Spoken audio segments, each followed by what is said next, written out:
이 시간에는 진심과 기쁨으로 하는 어떤 교회일, 종교의 어떤 행위들이 성도의 열매라고 할 수 있지 않나라는 그 질문에 대해서 같이 얘기를 나눠보겠습니다. 소위 교회일로 부르는 또는 종교행위로 부르는 일들에 대해서 그 율법적 행위의 한계들을 많이 언급을 드렸는데요. 그것을 해야 안심하고 또 거기서 위로를 얻고 아니면 안 하면 안 돼서 막 하는 그런 사람들의 문제점 제가 얘기를 많이 드렸어요. 근데 이런 질문이 생깁니다. 나는 11조와 주일 성수를 의무로 한 게 아니야. 나는 거듭난 사람이기 때문에 한 거다. 나는 정말 하나님을 사랑하는 순수한 마음으로 교회를 청소한 거고 아이들을 정말 사랑해서 나는 교사를 한 거고 또 성가대에 딱 서가지고 하나님을 찬양할 때 나는 엄청난 기쁨을 느꼈다. 나는 그 일을 통해서 의를 쌓으려고 한 게 아니었다. 이렇게 얘기를 하는 거예요. 그러니까 마치 자기들의 한 어떤 교회 일이나 종교 행위는 거짓 신자가 한 일이 아니라 정말 거듭난 사람의 생명의 결과였다 라고 생각을 하거나 그 일을 여전히 추구하게 되는 일에 대한 문제점들을 생각을 해보겠습니다.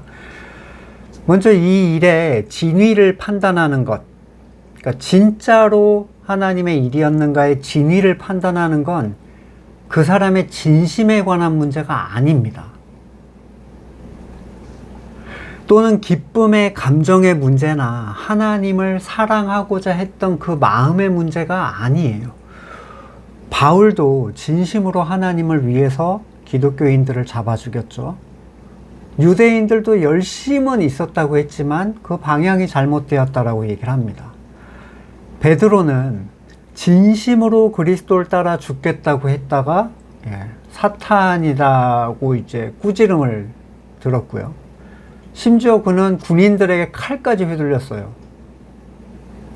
혼자서. 얼마나 진심이었겠습니까? 실제로 실행한 거잖아요. 정말 주님을 지키려고.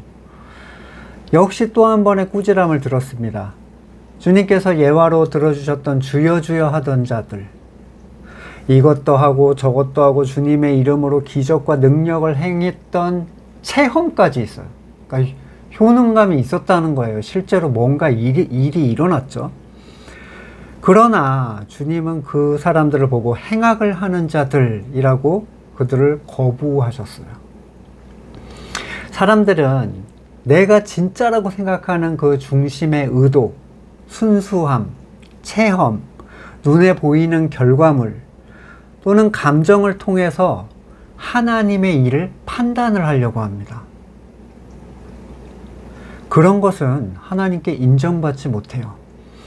성도의 삶의 핵심은 뭐죠? 자기 부인이에요. 자기 부인. 십자가의 체험이 있는 사람들만 할 수 있는 건데 자기를 부인하지 않은 사람들이 하는 모든 일을 행악이라고 말씀하셨습니다. 지 선에서 한 거예요. 자기 선에서 하니까 즐겁죠. 자기 선에서 한 거니까 진심이고. 자기 부인이 그럼 무엇인가? 이건 너무 이제 질문이 길어져서 성경 공부 또는 설교의 다른 부분들을 한번 찾아보시면 좋겠어요. 내가 선하게 여긴다고 선한 게 아닙니다. 사사기 때 사람들은 어떻게 했다 그랬죠? 반복되어 나오는 구절이 있죠. 자기 소견에 옳은 대로 했습니다. 그리고 사사기는 우리가 알다시피 진짜 개차반이었어요. 그냥 무속이었습니다. 근데 여전히 사람들은 자기에게 선한 가치가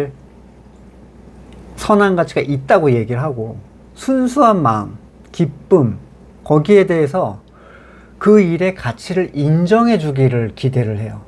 왜냐하면 나는 순수하니까. 나는 기뻤으니까. 그 자기가 생각하는 선함이라는 것에 절망을 보지 못하는 사람은 절대로 자기 일을 쉬지 못합니다. 두 번째로, 사람에 의해 만들어진 일들, 예를 들어 주일 성수, 11조, 각종 교회 일, 그걸 성심성의껏 하는 것 또는 그것이 기뻐서 한다는 것은 마치 모조품을 위해서 진심으로 희생하겠다는 것과 다를 바가 없어요. 그러한 것들은 올 것의 그림자에 불과했습니다. 기쁨으로 여러분이 하셨다는 그 일이, 어떤 일이 기존에 누군가에 의해서 만들어지거나 배운 것이었는가? 아니면 내가 알던 것이 아닌 완전히 새로운 것임을 보게 되었는가?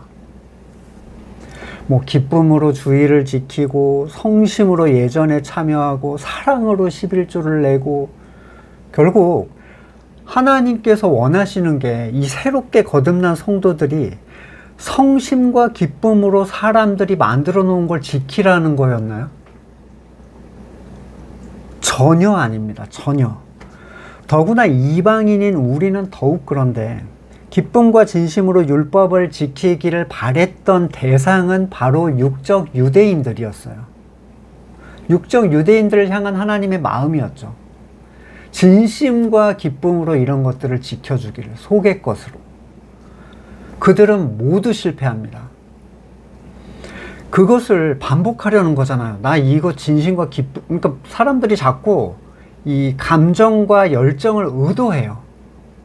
왜? 그거여야 진짜가 될 것 같으니까. 천만의 말씀이죠. 율법도 없고 유대인도 아닌 우리가 기쁨으로 교회 일을 하고 종교 행위를 한다는 것은 아무런 의미가 없습니다. 그러면 아무것도 하지 말라는 얘기냐? 또 단골 메뉴가 또 나오죠. 그분들 입장에서는 이런 얘기밖에 할 수 없어요. 자, 아브라함은 자녀를 약속받고 10년이나 기다렸습니다. 10년. 아마 10년 아무것도 안 하고 기다려보신 분 없을걸요? 거의 안 계실 거예요. 좀 기다려보다가 아무 일도 안 일어나면 또 뭐 시작하죠? 아무것도 하지 말라는 얘기냐 하면서 하갈을 통해서 아이를 낳았어요. 그리고 아이를 낳고 낳자마자 얘는 아니야 라고도 안 해주십니다. 14년이 지나서야 이스마엘은 율법의 자녀다, 이 얘기를 해주세요. 충격이죠. 힘이 빠지는 데는 굉장히 오랜 시간이 걸립니다. 그냥 머리로 여러분 듣고 내 힘으로 하면 안 되겠네 이런다고 힘이 빠지는 게 아니에요. 아무것도 하지 않는다는 게 두려우신가요? 그래서 뭔가 스스로 만들어내야만 합니까? 하나님은 더 오랫동안 힘을 빼실 겁니다. 99세쯤 되어야 나는 못합니다. 나는 이제 못 나아요. 나는 그 약속해 준 걸 할 수 없습니다. 고백이 나오고 비로소 그때야 하나님이 하신다는 게 뭔지를 보게 됩니다. 나는 기쁨과 진심으로 하갈을 품었다.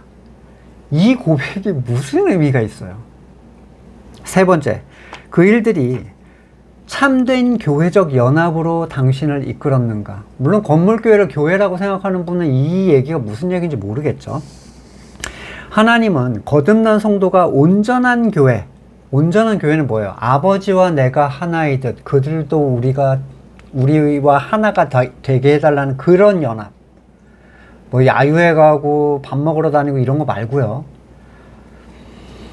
그 교회가 되게 하시기 위하여 성도에게 성령을 주시고 말씀을 주시고 은사를 주시는 분이에요.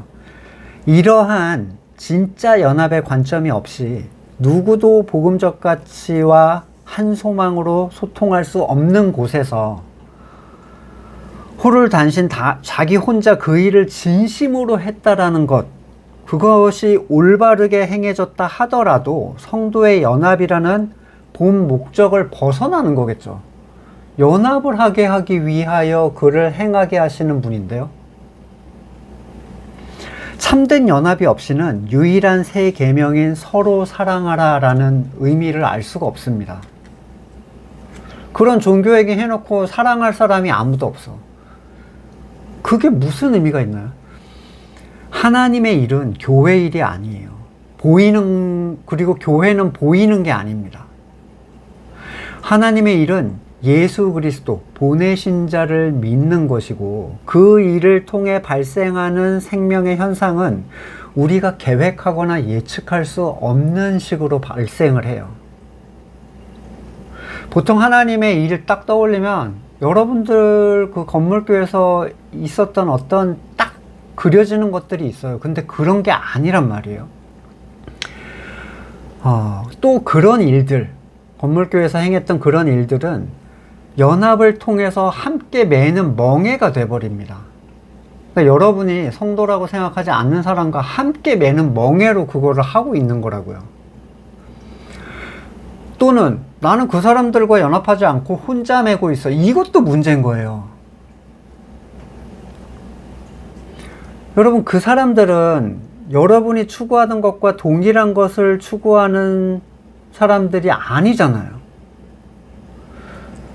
정말 하나님의 일은 죽어있는 사람들과 함께 감당할 수 없는 일이에요. 대표적인 게 성가대 같은 거죠.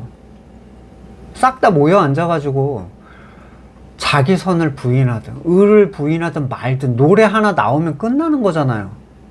거기다가 진심을 실으려고 하죠. 그래서 참으로 하나님을 찬양하는 자가 되려고. 이게 가당한 일이겠습니까?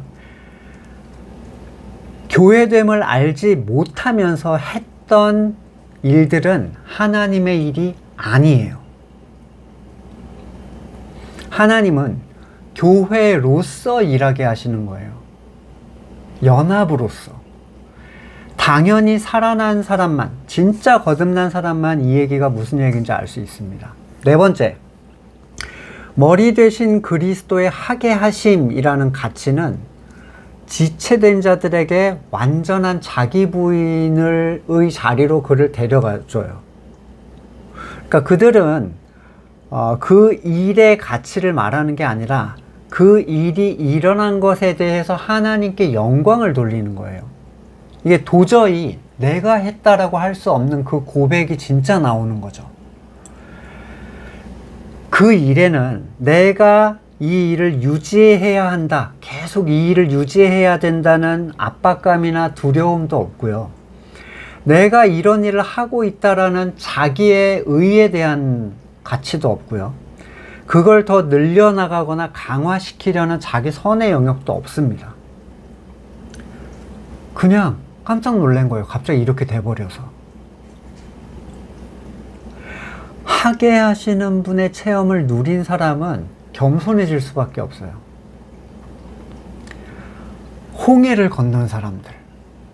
홍해를 건너기 위해서 뭘 했겠습니까?